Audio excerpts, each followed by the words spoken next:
열왕기상 18장입니다. 열왕기상 18장. 열왕기상 18장. 열왕기상 18장 41절에서 46절 말씀입니다. 41절에서 46절 말씀입니다.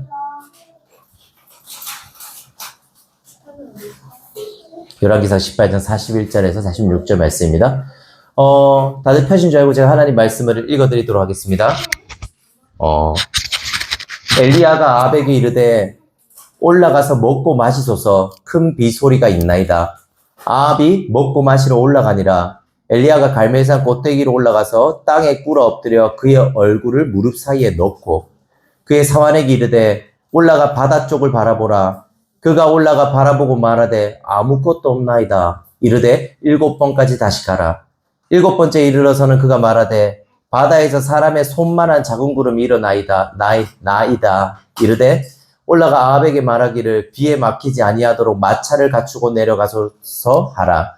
조금의 구름과 바람이 일어나서 하늘이 캄캄해지며 큰 비가 내리는지라. 아합이 마차를 타고 이스라엘에 가니 여호와의 능력이 엘리야에게 임하매 그가 허리를 동이고 이스라엘로 들어가는 곳까지 아합 앞에서 달려갔더라. 아멘. 우리는 계속해서 엘리야라는 인물을 살펴보고 있습니다. 혹시 이 시리즈의 제목을 아세요? 혹시 시리즈의 제목이 있거든요. 혹시 아시려나요? 다들 모르시죠? 맞습니다. 세상의 중심에서 하나님을 외치다입니다. 세상의 중심에서 하나님을 외치다. 그리고 설교를 들으면 들을수록 제가 왜 이렇게 제목을 지었는지 조금 알게 되실 거라고 하신다는 것을 알고 있습니다. 저는 오늘도 엘리야 이야기를 통해서요, 기도라는 주제를 이야기해 보려고 합니다. 야고보서 5장에 따르면 성경은 엘리야의 기도를요, 의인의 기도라고 말하고 있습니다. 이는 기도라는 주제가요, 엘리야에게 빠질 수 없다는 의미이기도 하죠.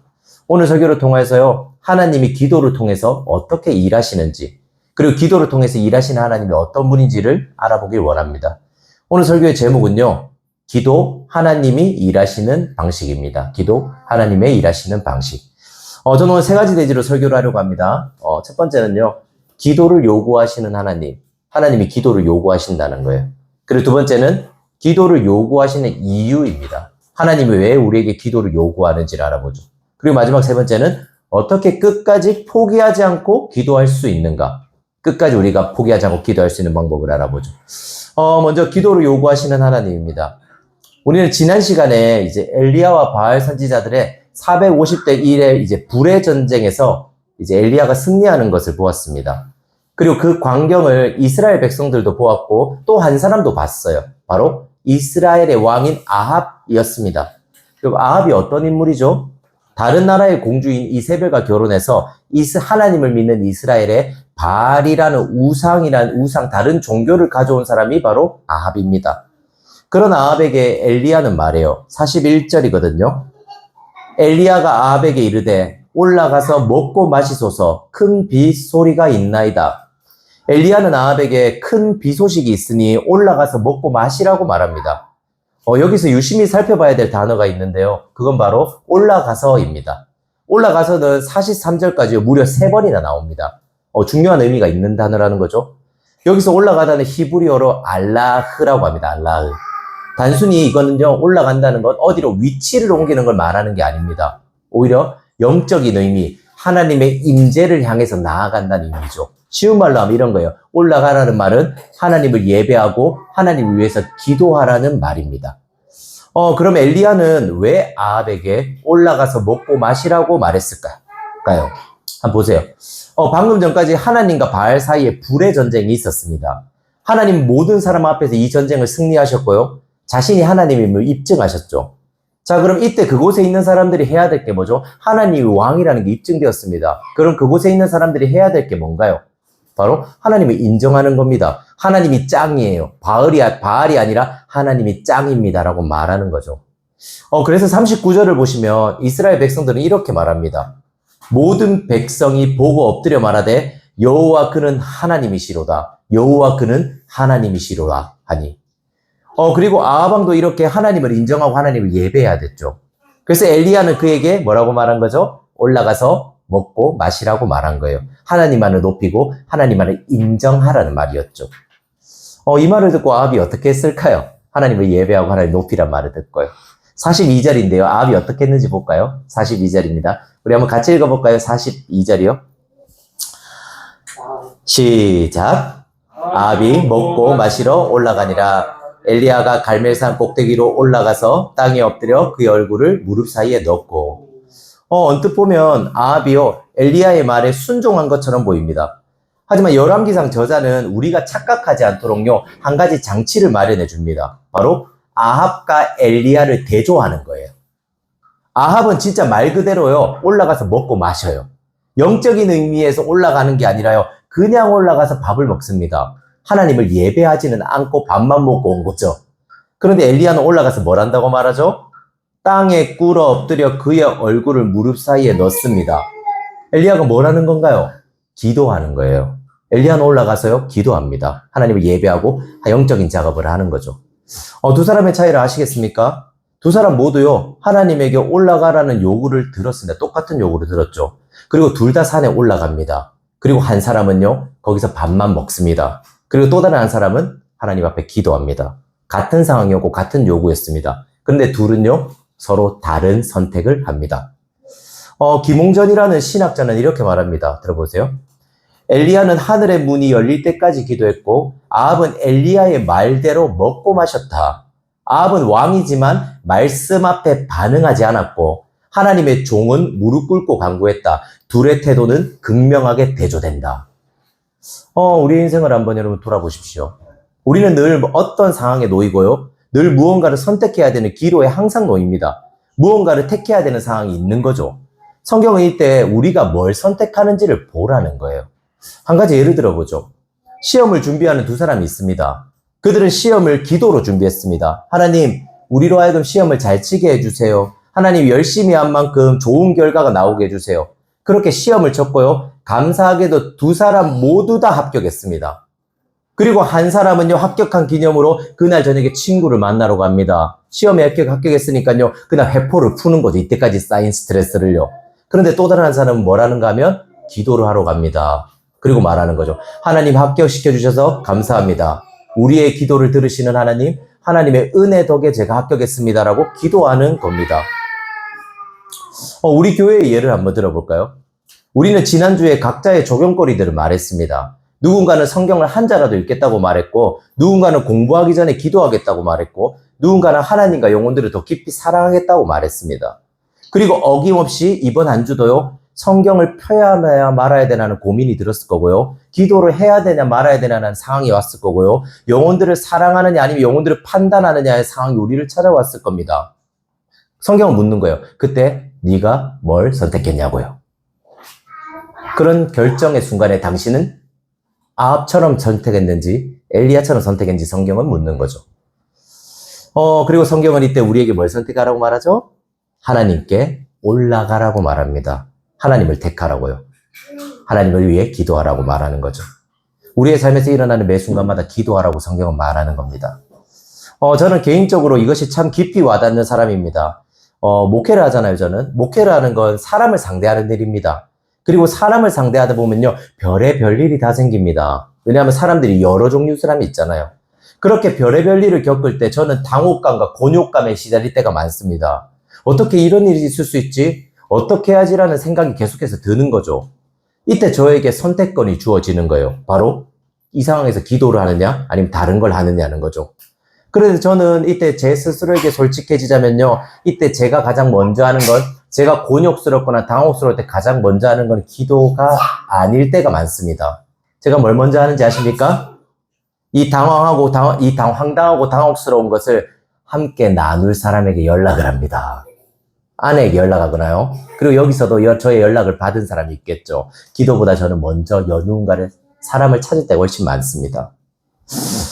이건 저뿐만 아니라 여러분들도 마찬가지일 겁니다. 우리는 어떤 상황에서요, 어떤 상황을 맞닥뜨릴 때, 어떤 감정을 맞닥뜨릴 때, 누군가와 뭔가 문제가 생겼을 때, 그리고 나 스스로가 해결할 수 없는 일을 만났을 때, 기도하기보다는 육신적으로 우리가 어떻게 해야 되는지 전략을 생각할 때가 많죠. 이런 우리에게 하나님이 뭘 요구하는 거죠? 올라가라. 기도를 요구하는 겁니다. 네가 먼저 해야 될 건 기도라고 말이죠. 두 번째 대지입니다. 자, 그럼 우리는 이런 의문을 가질 수 있습니다. 하나님은 왜 우리에게 기도를 요구하냐는 거예요. 기도를 해야 되는 이유에 대해서 묻는 거죠.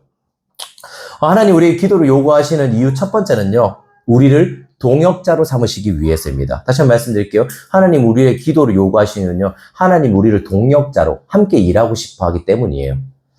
엘리야는 기도하러 올라갔습니다. 그리고 그가 기도하러 간 것은 단순히 하나님을 예배하기 위함만은 아니었습니다. 그는 하나님을 예배할 뿐만 아니라 하나님이 자신에게 하신 말씀을 성취할 걸 믿었기 때문에 기도하러 나아갔습니다. 하나님은 극심한 가뭄 가운데 있는 엘리야에게 이런 말씀을 하신 적이 있어요. 열왕기상 18장 1절이거든요. 제가 읽어드릴게요. 이게 가뭄에 있을 때 하나님이 하신 말씀이에요. 많은 날이 지나고 제3년에 가뭄이 지나고 3년 동안 가뭄이 있었습니다. 여호와의 말씀이 엘리야에게 임하여 이르시되 너는 가서 아합에게 보이라. 내가 비를 지면에 내리리라. 하나님은 엘리야에게 내가 반드시 비를 내릴 거라고 말씀하셨습니다.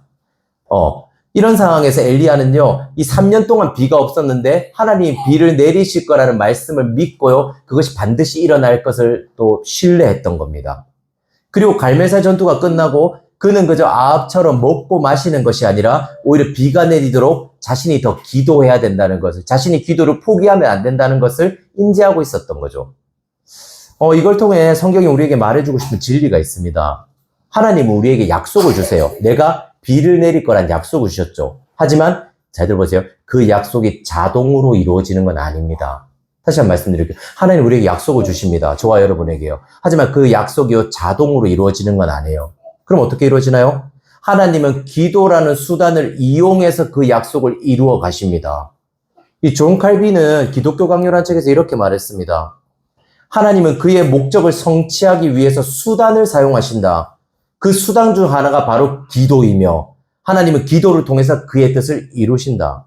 이건 이런 말입니다. 하나님의 약속은 하나님이 자동으로 알아서 이루어 가시는 게 아니라고요. 하나님의 약속은요, 우리의 기도라는 수단을 통해서 이루어진다라고 말하는 거죠. 기도가 필요하다고요. 저는 개인적으로 개혁주의 신학을 사랑합니다. 개혁주의가 뭔가 하면요, 우리 대한예수 장로회, 제가 대한예수 장로회 고신책이거든요. 대한예수 장로회가 믿고 따르고 있는 하나님을 인지하고 있는 어떤 지식 체계라고 생각하시면 돼요. 하나님이 어떤 분인지를 이해하고 있는 것을 개혁주의 신학이라고 합니다. 개혁주의 신학의 핵심은요, 하나님의 주권을 강조한다는 거예요. 이런 거죠. 하나님이 모든 것의 주권자이기 때문에 하나님의 뜻밖의 뜻이 아닌 것에서 일어나는 일은 없다는 겁니다. 모든 것은 하나님의 통제 안에 있다는 거죠. 그런데 이런 생각을 가지고 있다 보면요, 우리가 관과하는 사실이 하나 있습니다. 바로 이런 거예요. 하나님이 모든 것을 하실 것이기 때문에 우리의 노력과 수고가 그렇게 필요하지 않다고 생각하는 거예요. 그리고 개혁주의 신학을 달갑지 않게 여기는 사람들도요, 개혁주의를 비판할 때 이걸로 비판해요. 너희가 하나님이 다 한다며 그거는 성경적이지 않아라고 말하는 거죠. 이렇게 생각하는 거예요. 하나님은 우리는 개혁주의를 잘못 믿고 있는 사람들이 이렇게 생각하는 거죠. 하나님은 자신이 하실 일을 반드시 하신다. 고로 우리의 기도가 그분에게 그렇게 필요하지는 않아. 우리의 기도가 없더라도 그분은 일하실 수 있어. 고로 열심히 기도할 필요가 없다. 이런 식으로 생각하는 거죠. 그런데 개혁주의 신학과 성경을 깊이 알아갈수록요, 이것이 그들이 말하는 바가 아니라는 걸 알 수 있습니다. 개혁주의 신학은 하나님의 주권만 말하는 게 아니고요, 하나님이 모든 것을 행하신다라고 말하는 게 아니라요, 하나님의 주권과 인간의 책임 사이의 긴장을 말합니다. 그리고 쉽게 말하면 이건 이런 거예요. 하나님은 그냥 일하는 게 아니라 우리의 인간의 기도를 사용하셔서 일하신다고요. 보십시오. 저는 개인적으로 성경을 볼 때마다요, 이런 질문들이 되게 많이 떠오르거든요. 바로 이런 질문이에요. 만약 엘리야가 기도하지 않았다면 비가 내리지 않았을까요? 엘리야가 여기서 기도했잖아요. 기도해서 비가 내려요. 근데 만약에 엘리야가 성경과 반대로 기도하지 않았습니다. 그럼 비가 내리지 않았을까요? 엘리야가 우리처럼 게으른 거죠. 자신의 사명을 잊고 기도를 안 하는 거예요. 해도 그냥 적당히 하는 거죠. 그럼 비가 내리지 않았을까요? 그럼 어떻게 생각하시나요? 하나님 비를 그럼 안 주셨을까요? 비가 필요한데? 야고보서 5장 17절 18절에 이렇게 말합니다. 엘리야는 우리와 성정이 같은 사람이로되 그가 비가 오지 않기를 간절히 기도한즉 3년 6개월 동안 땅에 비가 오지 아니하고 다시 기도하니 하늘이 비를 주고 땅이 열매를 맺었느니라. 이는 야고보가요, 엘리야의 기도를 예를 들어서 기도하라는 요청을 그들에게 한 거예요. 그리고 이는 이런 말이에요. 엘리야가 기도하지 않았다면요, 비가 안 내렸을 거라고요. 즉 엘리야가 기도하지 않았다면요, 엘리야는 하나님의 비를 내리는 기적을 경험하지 못했을 거라고요. 하지만 엘리야는 성경에서 기도했잖아요. 왜죠? 왜 엘리야가 기도하지 않았으면 비가 오지 않았을 건데 엘리야는 기도했나요? 바로요, 하나님이 그에게 계속해서 은혜를 부어주셨기 때문입니다. 하나님은 엘리야의 삶에 끊임없이 간섭하셨습니다. 그로 하여금 사르밧 과부의 기적을 보게 하셨고요, 갈멜사 전투에 승리하게 하셨습니다. 그리고 3년 반의 가뭄 가운데서도요, 하나님이 비를 내릴 거라는 믿음을 엘리야가 가질 수 있게 해주셨죠. 하나님은 엘리야의 인생 가운데 단 한 순간도 간섭하지 않은 적이 없었습니다. 그를 항상 붙드시고 보호하시고 옳은 길로 인도하신 게 바로 하나님이에요. 그래서 엘리야가 어떻게 할 수 있던 거죠? 기도할 수 있었던 거예요. 즉 이 말은요, 엘리야가 기도할 수 있는 건 그의 의지가 대단하고 강해서가 아니라 뭐 때문이라고요? 하나님의 은혜 때문이라고요. 하나님이 그를 끝까지 붙들었기 때문에 그가 뭘 했어요? 기도했습니다. 이해가 되십니까? 하나님이 하시지 못할 일은 세상에 없습니다, 여러분. 하나님이 하시지 못할 일이 딱 하나 있어요. 죄 짓는 걸 못하세요, 하나님은. 그리고 이 부분을 생각해 보세요. 그분은 엘리야의 기도가 아니어도요, 비를 내리실 수 있는 분이십니다. 그리고 굳이 엘리야의 기도를 사용하셔서 비를 내리는 건요, 하나님 입장에서 생각해 보면 조금 피곤하고 귀찮은 일이에요. 왜냐하면 하나님은 말 한마디면 하나님의 생각하는 비가 내린단 말이에요. 근데 굳이 엘리야의 기도를 사용해야 되는 거죠. 이건 우리를 보면 알 수 있지 않습니까? 우리는 하나님께 잘 순종하지 않아요. 하나님 우리에게 늘 명령하잖아요. 순종하라고요. 근데 우리가 순종하나요? 우리는 순종하지 않습니다. 근데 그럼 이렇게 생각할 수 있잖아요. 하나님이 나 같은 놈이 순종을 아니더라도 하나님이 그냥 일하시면 되잖아요. 내 순종을 안 쓰셔도 되잖아요. 예를 들어서요, 누군가를 전도할 때 하나님이 그 전도의 대상자의 마음을 쉽게 바꿀 수 있습니다. 하나님은요. 내가 전도하지 않더라도요, 하나님은 그 사람을 예수 믿게 하실 수 있습니다. 그런데도 굳이 하나님은요, 우리를 전도하게 하셔서요, 누군가를 구원합니다. 굳이 하나님은 전도라는 피곤한 방법을 써서요, 내가 누군가에 가서 예수 믿으세요라고 말하는 부끄러움과 이런 수치스러움 이겨내는 걸 통해서요, 누군가를 전도하게 만드세요. 누군가를 변하게 만드는 거죠. 그리고 이건요, 하나님이 엘리야의 기도를 사용하시고도 엘리야의 기도를 사용하지 않고서도요, 비를 내리실 수 있지만 굳이 엘리야의 기도를 사용하셔서 비를 내리게 하신다는 의미예요. 자, 그럼 물어보죠. 하나님 왜 이렇게 하시는 걸까요? 하나님은 자기가 일할 수 있는 쉬운 방법이 있는데요, 왜 굳이 어려운 방법을 택하시는 거죠?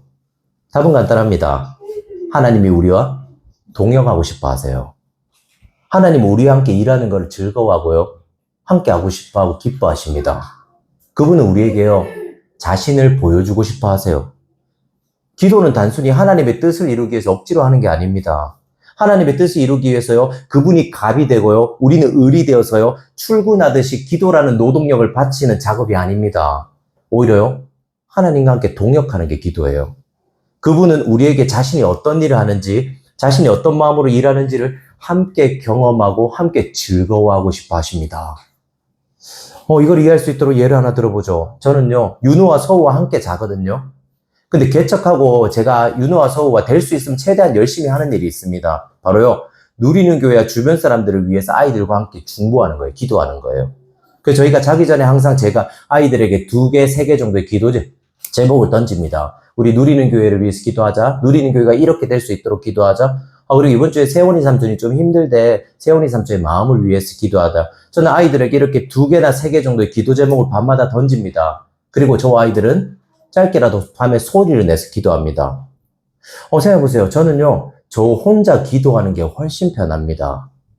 윤우와 서울을 데리고요, 기도하자라고 말하고 기도하는 건 쉽지 않아요. 제가 이렇게 말하잖아요. 세원이 삼촌이 힘든 일이 있다면 뭐가 힘들어요? 왜요?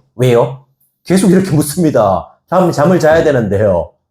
그럼 저는 이걸 또 설득하고, 아니, 기도하자. 그냥 기도하면 돼. 이런 식으로 해서 이 아이들을 설득해야 됩니다. 아이들과 같이 기도하는 일은 저 혼자 기도하는 일보다 훨씬 더 귀찮고 어려운 일입니다.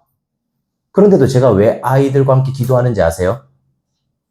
저는 이 아이들에게요, 누군가를 위해서 기도하는 것이 얼마나 즐겁고 행복한 일이란 걸 알려주고 싶은 거예요. 저는 이 아이들이 누군가를 위해서 기도할 때요, 우리가 예수님을 닮아간다는 것을 느꼈으면 좋겠는 거죠. 그래서 아이들과 기도하는 것이요, 제가 혼자 기도하는 것보다 훨씬 더 피곤하고 귀찮은데도 불구하고 매일 밤마다 아이들과 함께 기도하는 겁니다. 여러분, 하나님이 그러세요. 하나님은 자기 혼자 일하는 게 아니라요. 우리와 함께 일하고 싶어 하세요. 우리 삶 가운데 분명히 기도를 해야 되는 상황이 있는 분들이 계실 거예요. 또 왠지 이런 거 있잖아요. 왠지 기도를 해야 될 것 같은 기분이 드는 분들이 있을 겁니다. 그건요, 하나님이 저와 여러분에게 기도를 요구하시는 거예요. 그리고 그건요, 하나님이 당신을 사랑하기 때문에 당신과 함께 있고 싶다는 의미입니다. 하나님이 당신의 기도에 관심을 가지고 있어요. 하나님이 당신의 기도를 듣고 싶어 한단 말이에요. 그런 의미에서요, 하나님 우리에게 기도를 요구하실 때, 내가 기도해야 되겠다는 생각이 들 때, 저와 여러분은 기도를 거절할 필요가 없습니다. 왜죠? 천지를 지으신 하나님이요, 우리를 사랑해서 우리와 함께 하고 싶다고 말하는 거예요. 인권아, 난 너랑 함께 하고 싶단다. 나랑 얘기하지 않을래? 라고 말하는 게 바로 기도예요. 하나님이 기도를 요구하시는 이유 두 번째는요, 기도는 하나님과 우리가 더 친밀해지는 수단이기 때문입니다. 하나님과 우리가 더 사이가 좋아지는 수단이에요. 엘리야는 기도합니다. 그런데 엘리야가 기도하는 모습이 좀 특이해요. 우리 42절 볼까요? 42절 엘리야가 과연 어떤 모습으로 기도하는지 봅시다. 42절이에요. 한번 같이 읽어볼까요? 시작. 먹고 마시러 올라가니라. 엘리야가 갈멜산 꼭대기로 올라가서 땅에 꿇어 엎드려 그의 얼굴을 무릎 사이에 넣고. 엘리야는 아주 낮고 처절해 보이는 자세로 기도합니다. 여기서 기도를 해보신 분들은 아실 거예요. 무릎 사이로 얼굴이 들어간다고요. 무릎을 꿇고 있는데 무릎 사이로 얼굴이 들어간다는 게 어떤 의미인지 알 겁니다. 아주 간절할 때요, 아주 괴로울 때 대체적으로 우리는 이런 자세로 기도합니다. 저도요, 이전 교회에서 장의자가 아니라, 교회는 대부분 장의자잖아요. 근데 제가 이전에 있던 교회는요, 방석이었어요. 바닥이었단 말이에요. 우리처럼요. 그래서 저는 이 바닥에서 머리를 무릎 사이에 놓고 기도한다는 게 어떤 의미인지 어느 정도는 알고 있습니다. 그리고 43절은 이렇게 말해요. 그의 사환에게 이르되 올라가 바다 쪽을 바라보라. 그가 올라가 바라보고 말하되 아무것도 없나이다. 이르되 7번까지 다시 가라. 그렇게 엘리야는 간절히 기도하고도요, 자신의 사환, 자신의 하인에게요, 바다 쪽을 보라고 말합니다. 왜냐하면, 여러분, 비가 오기 전에 어떤 현상이 생기죠? 먹구름이 끼잖아요, 비가 오면. 그래서 그 구름이 있는지 확인하러 가라는 거예요. 그런데 재밌게도 몇 번 시킨다고 말하죠? 이거를 7번 하라고요. 여기서 우리는 이상한 점을 발견할 수 있습니다. 분명히 엘리야는요, 1절에서 하나님이 비를 내리실 거라 확신을 가지고 있었어요. 하나님을 믿고 있었죠. 그런데 6번 동안 그렇게 간절히 기도하는데요, 아무 일도 안 생기는 거예요. 하인을 6번이나 보냈단 말이에요. 생각해보세요. 사람에게 가서 보고 와라라고 말하면 뭔가 엘리야는 확신이 있지만 이 사람은 진짜 비가 내리나 이런 생각을 하잖아요. 엘리야를 의심할 수도 있잖아요. 엘리야는 그런데도 불구하고 6번이나 보고 오라고 말합니다. 근데 아무 일도 안 생긴 거예요. 생각해보세요. 엘리야는 되게 단단한 믿음을 가지고 있었어요. 왜냐하면 하나님의 말씀을 의지해서 기도했잖아요. 1절요. 그리고 지금 엘리야의 자세를 보세요. 진짜 간절하단 말이에요. 게다가 이 기도는요, 자신의 욕심을 기도하는 게 아니에요. 하나님, 나 로또 되게 해주세요. 하나님, 나 저 남자랑 사귈 수 있게 해주세요. 하나님, 나 뭐 좋은 일 생기게 시험 잘 치게 해주세요. 이런 기도가 아니란 말이에요. 엘리야는 어떤 기도를 하고 있죠? 가뭄 때문에 힘들어하는 이스라엘 백성들을 위해서 기도하고 있는 거란 말이에요. 중보기도요. 이 모든 조건들이 뭘 말해주는지 아세요? 이 모든 조건들이 하나님이 빨리 응답해 주시는 기도의 조건이란 말이에요. 말씀을 의지하고요, 간절히 기도하고요, 자기 욕심이 아니라 누군가를 위해서 사랑하는 마음으로 기도하잖아요. 그런데 그 기도가요, 6번이나 이루어지지 않는 거예요. 이렇게까지 기도했는데 구름 한 조각도 안 보이는 거죠. 태양볕이 쨍쨍한 거죠. 엘리야 입장에서 낙심하고 좌절할 만하지 않을까요? 이렇게 기도했는데 아무 일도 안 일어나니까요. 하나님은 왜 이렇게 빨리 응답하지 않으신 걸까요? 우리도 이럴 때 있잖아요. 충분히 하나님이 들어주실 만한 기도 제목이에요. 그런데 하나님이 쉽사리 기도를 응답해주지 않는 거예요. 내 자녀가 아픕니다. 내 자녀가 고통스럽습니다. 내 자녀가 불치병에 걸렸어요. 그럼 기도하잖아요. 하나님 제발 낫게 해주세요. 제발 우리 아이를 살려주세요. 간절히 기도합니다. 그런데 하나님은 계속해서 아무 말도 없는 거예요. 기도를 응답하지 않는 거죠. 이때 우리는 점점 지쳐갑니다. 굳이 기도해서 뭐하나? 기도할 이유를 잃어버려가는 거죠. 우리는 이런 상황을 어떻게 해석해야 될까요? 하나님이 기도에 응답하지 않는 사람, 나는 간절한데 하나님은 안 간절해 보이는 그런 상황을 어떻게 해석하면 좋을까요? 그 답은요, 44절에 있습니다. 44절 보실래요? 44절 우리 같이 한번 읽어볼까요? 여러분, 제가 읽어드릴게요. 한번 들어보세요. 7번째 이르러서는 그가 말하되 바다에서 사람의 손만한 작은 구름이 일어나나이다. 이르되 올라가 아합에게 말하기를 비에 막히지 아니하도록 마차를 갖추고 내려가소서 하라 하니라. 결국 어떤 일이 일어나는가 하면요. 7번째 만에 손바닥만한 아주 작은 구름이 보입니다. 그리고 엘리야는 재밌는 말을 해요. 이렇게 말해요. 아합에게요. 마차를 타고 빨리 내려가라고 말합니다. 왜 아합에게 빨리 내려가라고 말했을까요? 분명히 지금 엘리야 앞에는요. 손바닥만한 구름, 아주 작은 구름이 보인단 말이에요. 보세요. 비 올 때는 먹구름이 크게 낀단 말이에요. 근데 엘리야 앞에 보이는 건 아주 작은 손바닥만한 구름이었습니다. 그런데 엘리야는 이렇게 말하는 거예요. 아합왕, 이제 곧 폭우가 쏟아질 거예요. 그러니까 내려가는 길이 안 좋아지기 전에 빨리 내려가세요. 막차를 타고. 엘리야가 뭘 갖고 있는 거죠? 확신을 갖고 있습니다. 비가 올 거란 걸요. 그것도 조금이 아니라 어느 정도요? 많이요.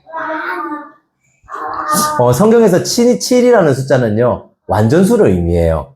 즉 엘리야가 7번 기도했다는 것은요. 완전한 하나님의 때를 기다렸다는 의미입니다. 이런 말이에요. 하나님이 일부러 6번째까지 응답하지 않은 거예요. 그리고 7번째가 돼서 응답한 거죠. 자, 그럼 물어볼게요.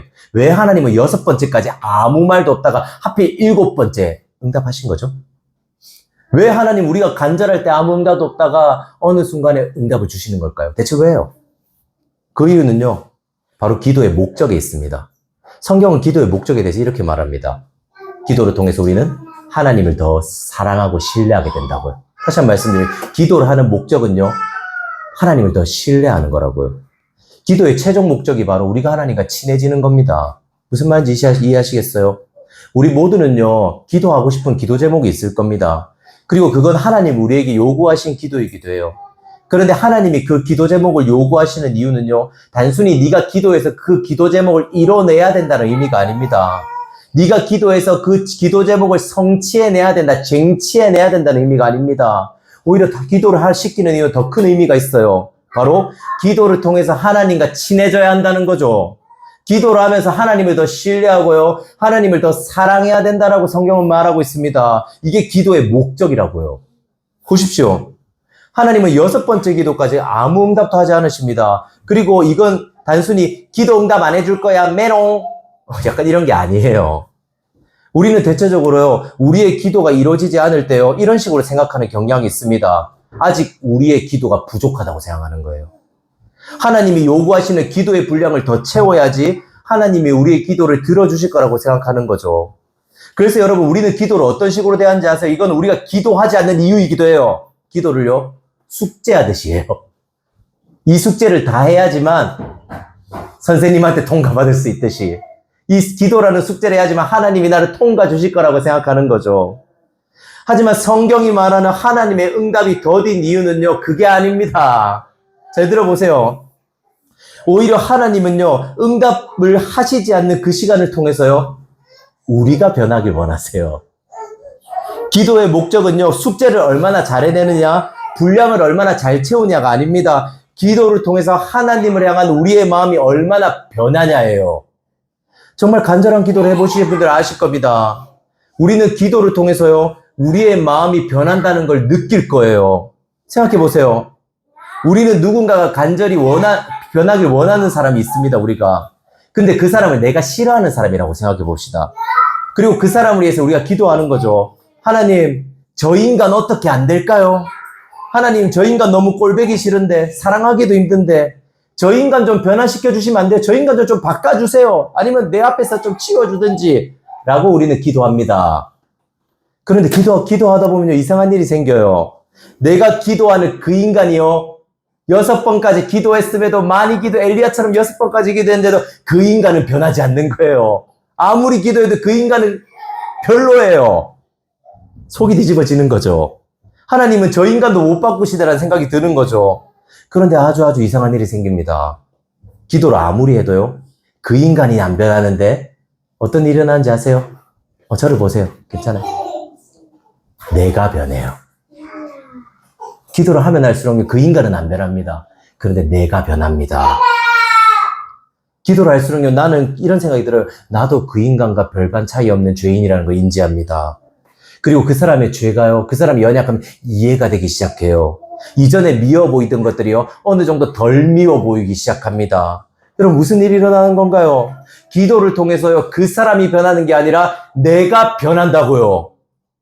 분명히 내가 기도한 목적은요. 그 인간이 변하는 거였습니다. 하지만 그 기도가 응답되지 않았다고요. 하지만 전혀 예상치도 않았던 기도가 응답된 거죠. 뭐죠? 바로 내가 변하는 거예요. 이건 그 사람이 변하는 것보다 더한 기적인 거죠. 그리고 변한 나를 통해서요. 결국 어떤 일이 생긴지 알아요? 그 사람도 변하게 됩니다. 어떻게 해요? 내가 그 사람을 더 이상 싫어하는 게 아니라요. 그 사람을 불쌍하게 여기기 시작해요. 그 사람에게 연민 비스무리한 게 생기는 거죠. 그 사람이 미워요. 그런데 막상 만나보면 그렇게 밉지가 않은 거예요.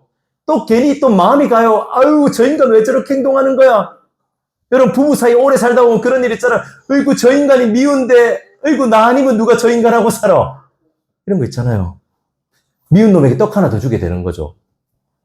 그렇게 그 사람을 대하고 그 사람은 놀라는 겁니다. 이런 거죠. 너 나 싫어한 거 아니었어? 그러고 말하는 거죠. 응, 아니야. 널 사랑해. 널 끝까지 포기하고 싶지 않아. 그렇게 그 사람도 변하게 되는 거죠. 결국 나를 변하게 하심으로요. 하나님은 그 사람도 변하게 합니다. 하나님은 어떻게 하는 거죠? 두 마리 토끼를 다 잡는 거예요. 나도 변하고 걔도 변하고. 이게 기도의 목적입니다. 기도는 우리가 생각하는 것만큼 1차원적이지 않습니다. 하나님의 일하시면요. 훨씬 고차원적이고요. 말도 안 되는 기적 같은 일이 충분히 생깁니다. 그게 바로 내가 변하는 거예요.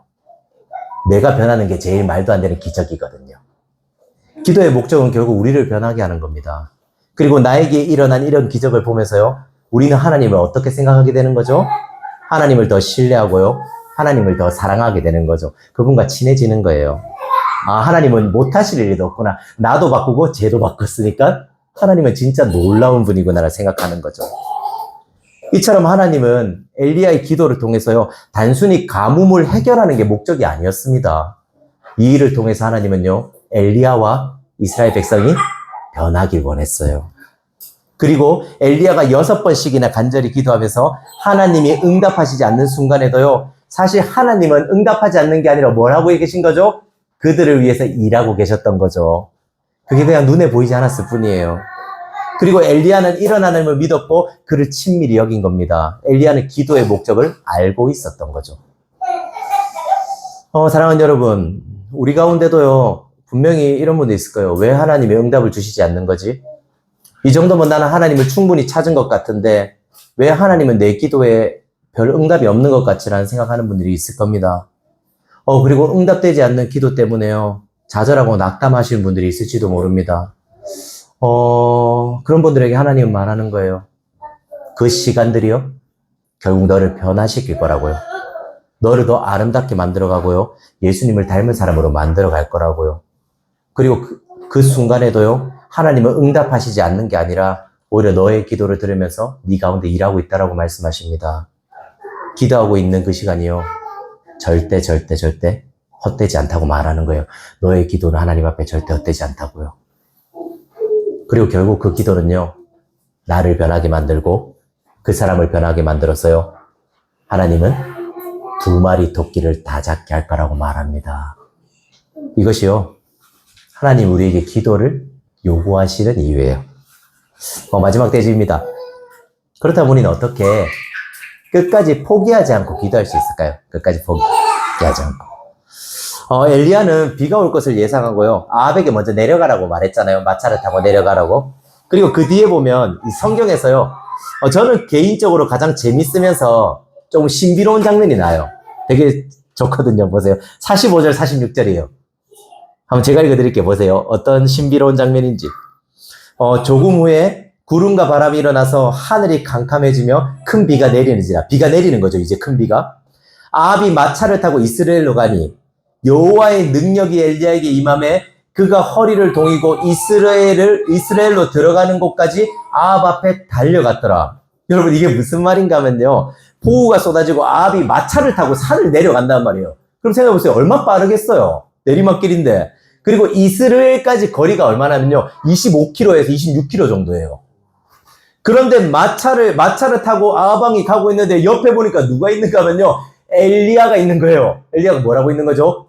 마차하고 같이 달려가고 있는 거예요. 그리고 어떻게 되는 거예요? 엘리야가 결국 마차를 앞질러 갔다고 말합니다. 여러분 상상이 되세요? 내리막길이고 마차란 말이요. 말을 상대로 사람이 달리고 있다고요. 사람이 마차보다 빨리 달릴 수 있나요, 여러분? 그럴 수 없습니다. 그리고 거의 어느 정도 거리인가 하면 잠깐 빨리 달린 게 아니라 25km나 되는 거리를요, 엘리야가 마차보다 빨리 달려갔다고요. 이런 일은 있을 수 없습니다. 근데 성경은 왜 이런 내용을 적어 놓은 거죠? 성경이 우리에게 뭘 말해주고 싶은 걸까요? 여러분, 이 모든 것들이 하나님 안에서는 가능했다고요. 어떻게요? 여호와의 능력이 엘리야에게 임하매, 하나님의 능력이 엘리야에게 임하사 엘리야는 마차보다 빨리 달릴 수 있는 말도 안 되는 능력이, 하나님의 능력이 임했을 때 가능했다고 말해주는 거예요. 이건 이런 말입니다. 하나님의 능력이 우리에게 임한다면요, 하나님의 능력이 저와 여러분에게 임한다면요, 그 어떤 것도 우리가 하지 못할 건 없을 거라고요. 그리고 이건 우리의 기도에도 마찬가지입니다. 우리의 기도에 하나님의 능력이 더딥혀진다면요, 우리의 기도는 반드시 이루어지고 우리는 기도의 사람이 될 거라고 말하는 거예요. 우리는 대부분 엘리야가 특별한 사람이라고 생각합니다. 엘리야가 우리와 뭔가 달라도 다른 사람이라고 생각해요. 하지만 야고보서 5장에서는요, 엘리야가 특별한 사람이 아니라고 말합니다. 엘리야와 우리와 똑같은 죄인이라고 말합니다. 그리고 그가 기도했기 때문에요, 이 모든 일을 감당했듯이 우리도 할 수 있다고 말합니다. 자, 그럼 물어보죠. 우리는 엘리야처럼 기도할 수 있을까요, 여러분? 6번 응답되지 않더라도요, 여러분 정말 7번까지 그렇게 간절히 기도할 수 있나요? 응답되지 않았는데도요. 어떤 순간에도 여러분 좌절하거나 실망하지 않고요, 하나님을 신뢰하면서 그분을 사랑하면서 끝까지 기도할 수 있나요? 여러분, 변하지 않는 사람이 있습니다. 그 사람을 위해서 여러분 끝까지 포기하지 않고 기도할 수 있나요? 그리고 내 안에 변하지 않는 죄가 있습니다. 이걸 끝까지 포기하지 않고 기도할 수 있습니까, 여러분? 성경은 말합니다. 가능하다고요. 어떻게 가능하다고요? 여호와의 능력이 제인곤에게 임하매, 여호와의 능력이 김민지에게 임하매, 여호와의 능력이 김경애에게 임하매, 여호와의 능력이 정만철과 정경에게 임하매, 여호와의 능력이 이지아에게 임하매. 그렇다면 이 여호와의 능력이 뭘까요? 여호와의 능력이 뭐길래 우리에게 임하면 우리가 가능한 거죠? 구약의 탁월한 신학자인 레이먼드 딜라드라는 신학자는요, 이렇게 말합니다. 들어보세요. 엘리야가 여호와의 손에 이끌려 달렸다는 기록은 단순한 초자연적 힘의 부여를 넘어서 하나님의 사명을 위임받은 자로서 하나님의 뜻을 추해하는 자의 모습을 보여준다. 여기서 중요해, 들어보세요. 이는 훗날 그리스도께서도 성령의 권능 아래 공적 사역을 시작하신 것과 평행을 이룬다. 여러분, 여호와의 능력이 궁극적으로 누굴 가르치는지 아십니까? 바로 예수 그리스도를 가르친다고 말하는 겁니다. 예수 그리스도는 하나님이셨습니다. 그런데 성경에 여러분 이런 구절이 있습니다. 예수님이 공생의 사역을 시작하기 전에요, 그가 광야로 가세요. 그리고 그곳에서 40일 금식을 하시거든요. 그리고 사탄에게 유혹을 받으십니다. 신이신 하나님이요, 금식을 하시고 사탄에게 유혹받으셨더라고요.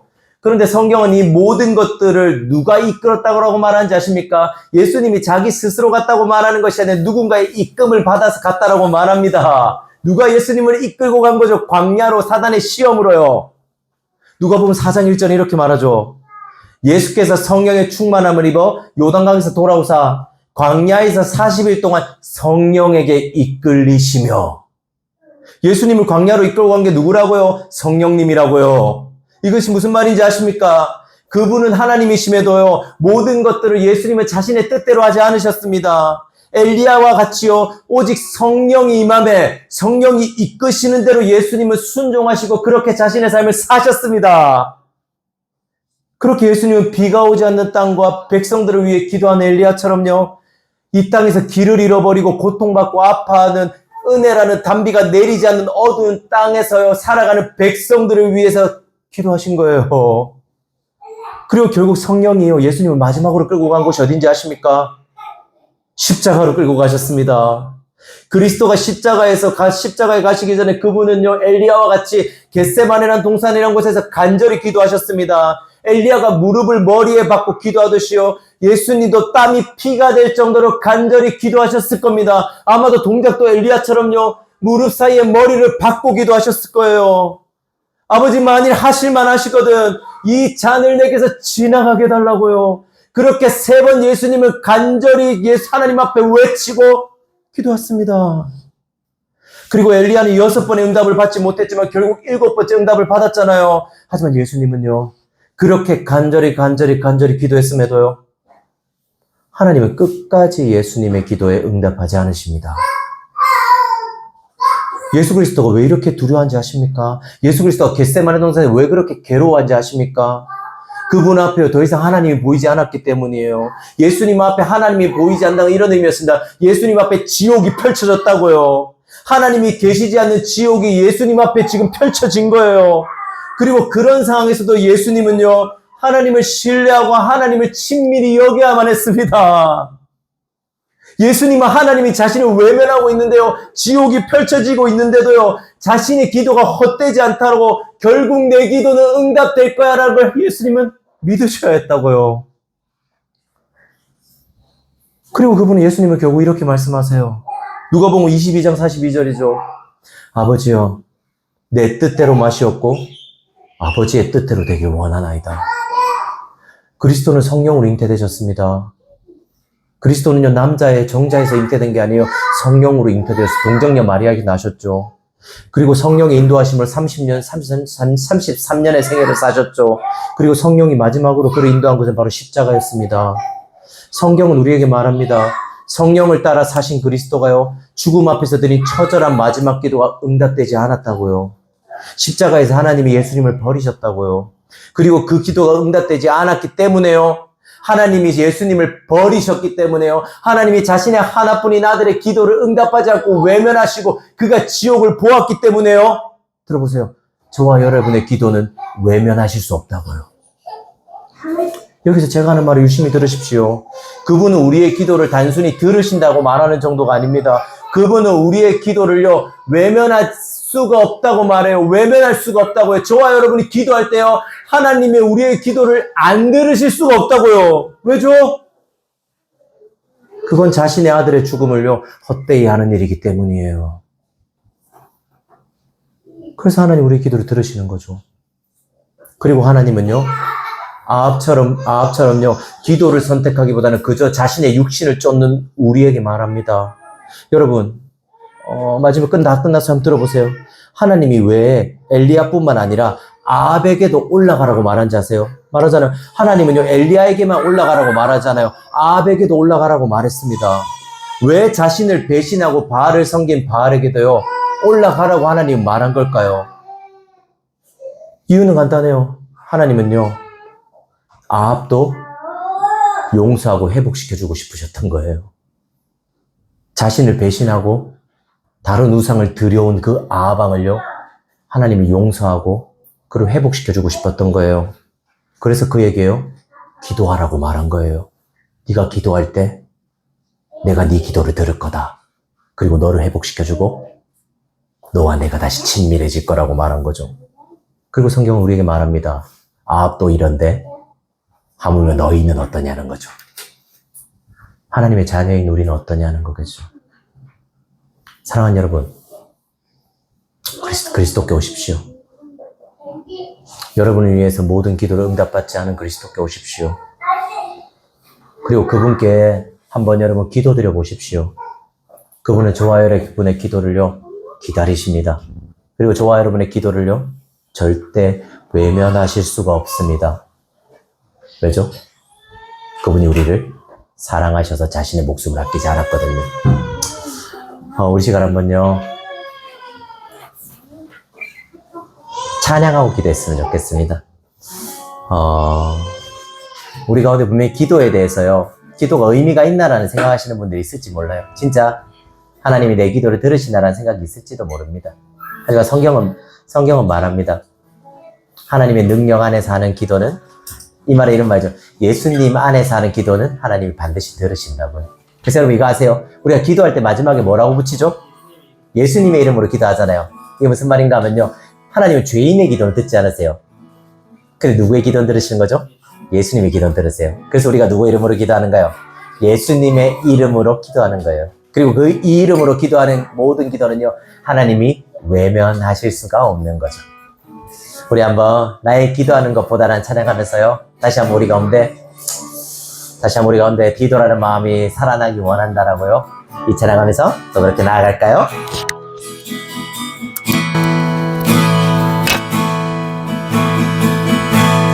나의 기도하는 것보다 더욱 응답하신 하나님, 나의 생각하는 것보다 더욱 이루시는 하나님, 우리 가운데 역사하신 능력대로 우리들의 간구함을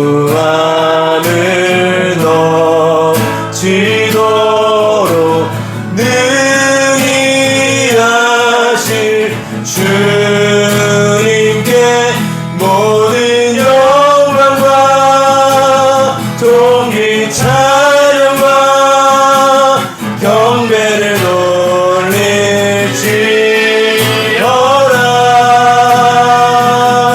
모든 영광과 존귀 찬양과 경배를 돌릴지어다. 우리 다시 한번 찬양할까요? 나의 기도하는 것보다, 나의 기도하는 것보다 더욱 응답하신 하나님, 더욱 응답하신 하나님, 나의 생각하는 것보다 더욱 이루시는 더욱 이루시는 하나님, 우리 가운데 역사하신, 우리 가운데 역사하신 능력대로 우리를 간구함을 넘치도록 능히 하실 주님께 모든 영광과 존귀 찬양과 경배를 돌릴지어다.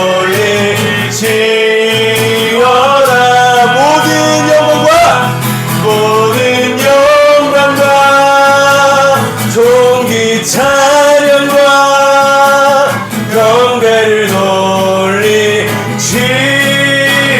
우리 가운데 역사하신, 우리 가운데 역사하신, 아멘, 능력대로 우리를 간구함을 넘치도록 능히 하신 우리 주님께 찬양합시다.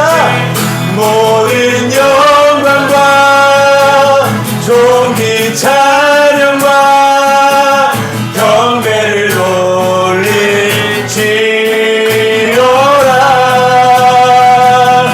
모든 영광과 존귀 찬양과 경배를 돌릴지어다. 우리 마지막으로 모든 영광과 존귀 찬양과 경배를 돌릴지어다.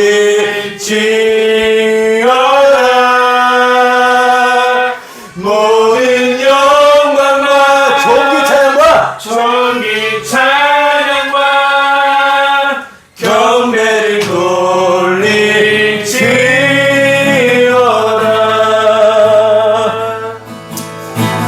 우리 한번 기도합시다. 성경은 말합니다. 여호와의 능력이 우리 가운데 임함에 예수 그리스도라는 능력이 우리 가운데 여러분 임했습니다.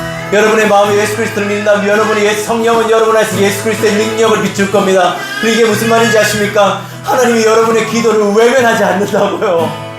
여러분이 하는 기도를요, 여러분이 하는 작은 신음을요, 하나님이 절대로 외면할 수 없다고 말하는 겁니다. 여러분의 기도는 의미가 없지 않다고요. 여러분 기도는 하나님 반드시 들으신다고요.